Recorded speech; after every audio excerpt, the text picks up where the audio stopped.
Coach, a much different challenge this week, a little different brand of offense, but really good running back for you guys to encounter. What have you seen from Arkansas? Oh, I mean, obviously they rush for 232 yards a game. You know, they've got it's almost like single wing football a little bit with KJ back there and the way they run the ball with him. I mean, they've got three backs that are all capable. They do a great job offensive line wise of picking everything up and moving the line of scrimmage in their favor. So it's a great challenge for us. You know, we haven't proven that we can step up and stop the run the way we need to, and we need to make sure that we do that. So that's really what we've challenged our guys to all week long, and you know, they want to be physical, and you know, we need to make sure we're ready for that. What did you think of JP Purvis against that game? You know, JP, I'm so excited for him. You know, he got his opportunity there, and you told me, you know, I don't know, 6 months ago that JP's playing 54 snaps or whatever it was against the Aggies, I probably would have laughed at you a little bit. You know, and that's not derogatory towards JP. It's just he's done a good job of making improvements, and then he got an opportunity, went out and made plays. You know, we had kind of scheduled him to be into that third down package, and that role obviously expanded once Buki's situation happened. Just to make sure, you guys are planning to not have Buki then in the first half, right?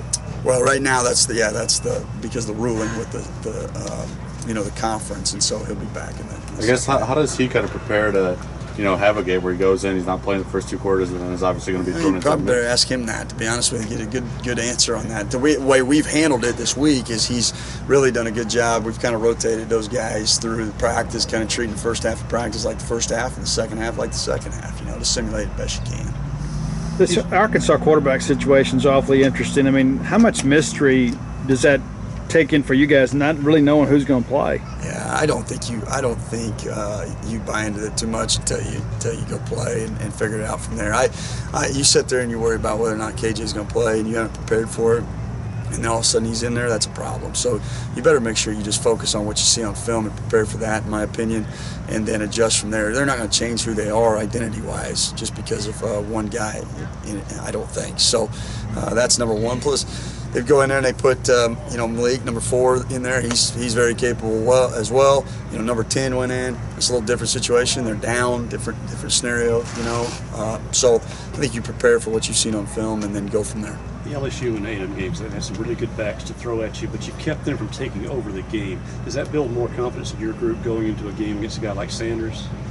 I think it does. I think the thing that I would actually challenge that from the standpoint that A&M, I think some of the other situations took them out of the game a little bit with the score. You know, our offense did a great job. We make a couple big plays on special teams.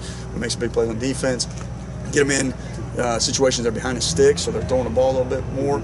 So to me, that actually took away more than what we did. And so that's been the challenge. Like, we need to step up and we need to do a better job in that area, coaching it, playing it, all of it. And so that's that's been the challenge this week, to be completely honest with you. Your impressions of John Lewis the past couple of weeks? You know, John, the JP Purvis question alludes to that. You know, John he's a backup for Buki.